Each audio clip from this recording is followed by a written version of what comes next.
Et bonjour à tous, on se retrouve aujourd'hui pour une nouvelle vidéo et aujourd'hui, malheureusement, j'ai envie de dire, on va parler de Vince McMahon.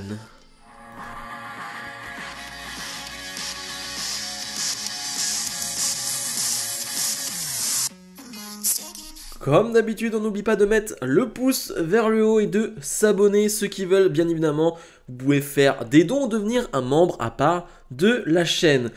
Et oui, j'ai dit malheureusement parce que c'est un sujet épineux, c'est un sujet qu'on a un peu abordé lors de ma review d'Euro. D'ailleurs, merci à vous pour les retours, merci à vous pour les vues, c'est gigantesque. Malheureusement, c'est pour les mauvaises raisons, bien évidemment, parce que, eh bien, on parlait donc de Vince McMahon et de sa prise de pouvoir. Au final, il a repris son pouvoir.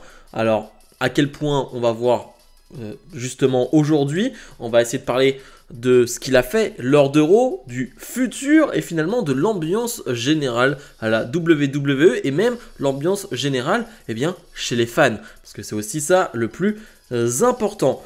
Donc en gros, Vince McMahon a dirigé en partie Raw. Alors, je dis en partie parce qu'il y a eu un script.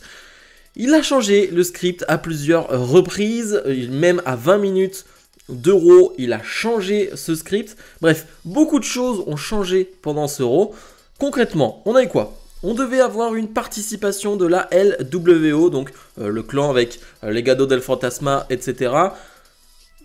Bah pas de LWO. On devait avoir le début d'un tournoi féminin pour désigner une nouvelle challengeuse au titre de Bianca Belair. C'était sous forme de match à 3 si je dis pas de bêtises.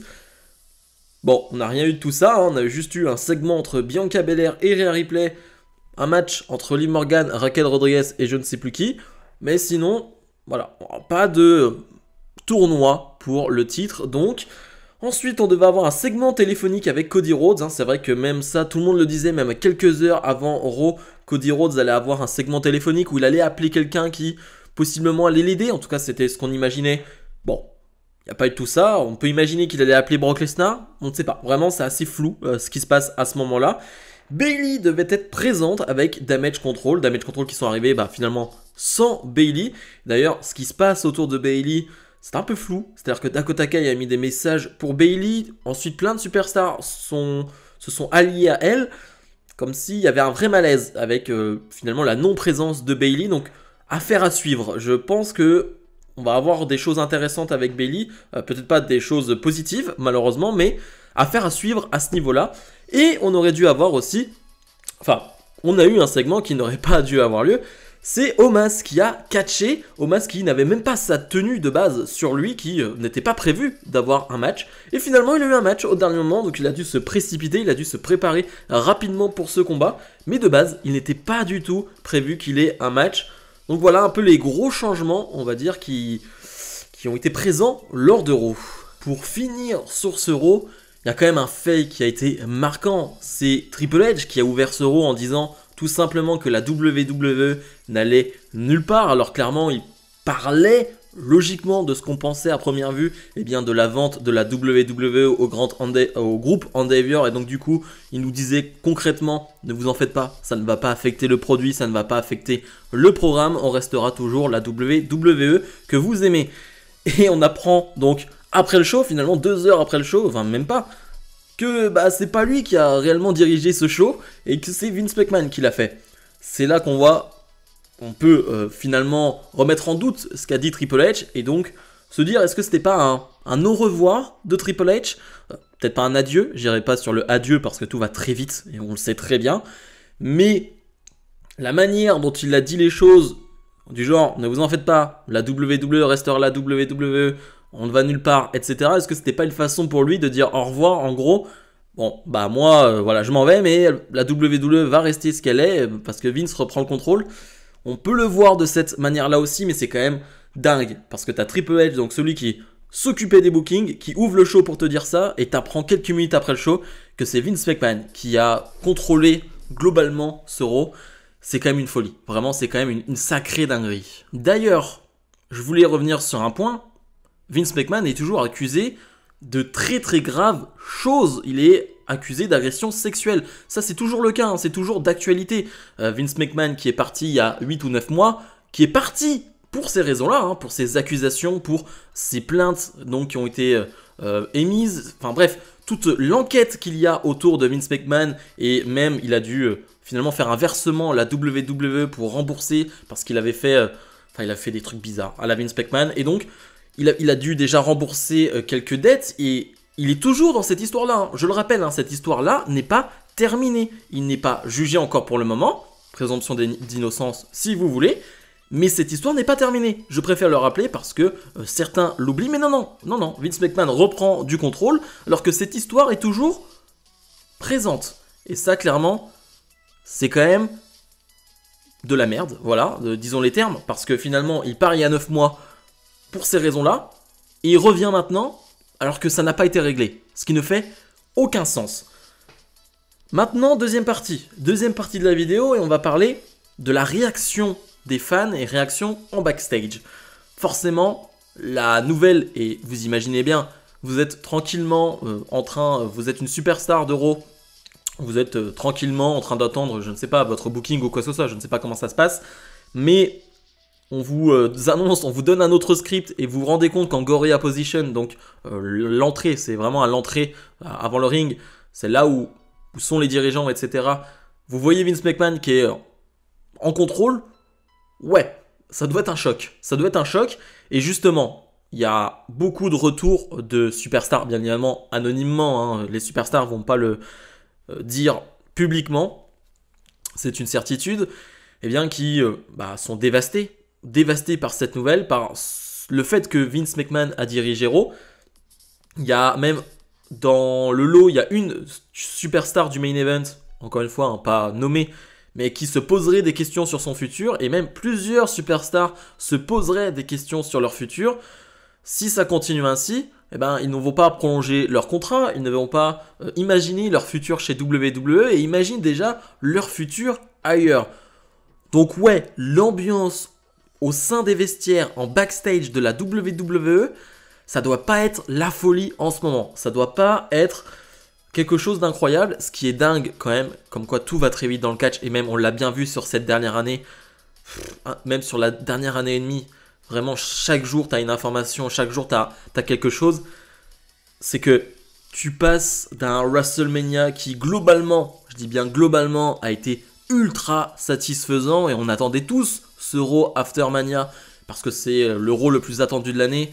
Et on attendait quelque chose de gros, on l'a pas eu, et en plus, on a eu Vince McMahon. Enfin, tout va très vite. Vraiment, le changement d'émotion en quelques heures chez WWE, c'est incompréhensible, c'est inexplicable. Ça, c'est pour la partie backstage. Donc, franchement, j'aimerais pas être dans les vestiaires en ce moment, ça doit être chaud. Deuxièmement, on va revenir sur un autre point, c'est l'ambiance au sein des fans de la WWE, donc nous les fans, parce que je fais partie des fans, bien évidemment, mais c'est tellement tendu et c'est tellement compliqué. Aller sur les réseaux sociaux de la WWE, sur chaque post qui ne concerne pas Vince McMahon, qui ne concerne pas finalement la direction de la WWE, tu vas avoir des centaines de commentaires, des centaines de tweets qui demande la démission de Vince McMahon. Hier, donc c'était hier, on a eu WWE Bump, The Bump, donc qui est l'émission hebdomadaire WWE du mercredi où il y a des superstars invités. Donc c'est une émission en live présentée par Kayla Braxton. Tu allais sur le chat, c'était que ça. À l'infini, tu avais des il faut virer Vince McMahon, il faut virer Vince McMahon, virer Vince McMahon, virer Vince McMahon, la WWE va nulle part. C'était que ça, c'était que ça. Alors bien évidemment, on peut se dire, bon, c'est que les réseaux sociaux, donc c'est pas que ça n'a pas d'importance, mais tant que ça se reflète pas, on va dire, dans le public réel WWE, la WWE va pas vraiment s'inquiéter, et ça on le sait très bien. C'est-à-dire que la WWE, ce n'est pas quelques tweets, même beaucoup de tweets pour le coup, qui changent finalement leur avis ou leur programme. Par contre, et là, c'est le dernier sujet, eh bien c'est ce vendredi, SmackDown. Ça peut tout changer, parce que les échos de Fightful, c'est que pour le moment, il n'y a pas d'officialisation d'un retour de Vince McMahon à temps plein.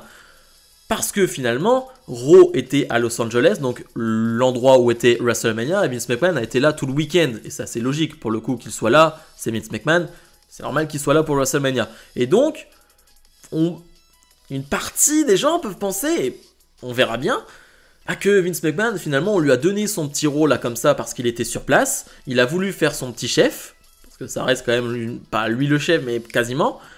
Et donc on l'a laissé faire pour ce Raw, mais que dès vendredi SmackDown, Vince McMahon eh bien, ne sera pas là et que Triple H reprendra les commandes.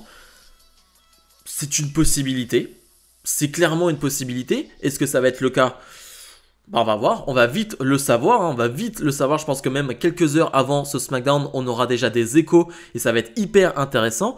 Et je parlais donc du public.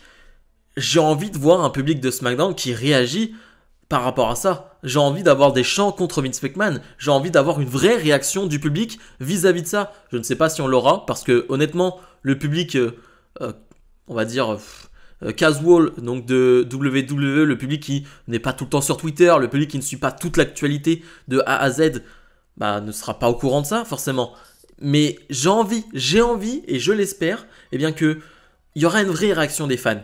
Sur les réseaux sociaux, c'est top et il faut se faire entendre. Mais si elle peut avoir lieu lors de SmackDown dans une salle qui va être pleine de 8-9 000 personnes, je sais plus il y a combien de personnes à ce SmackDown, ça peut être mieux.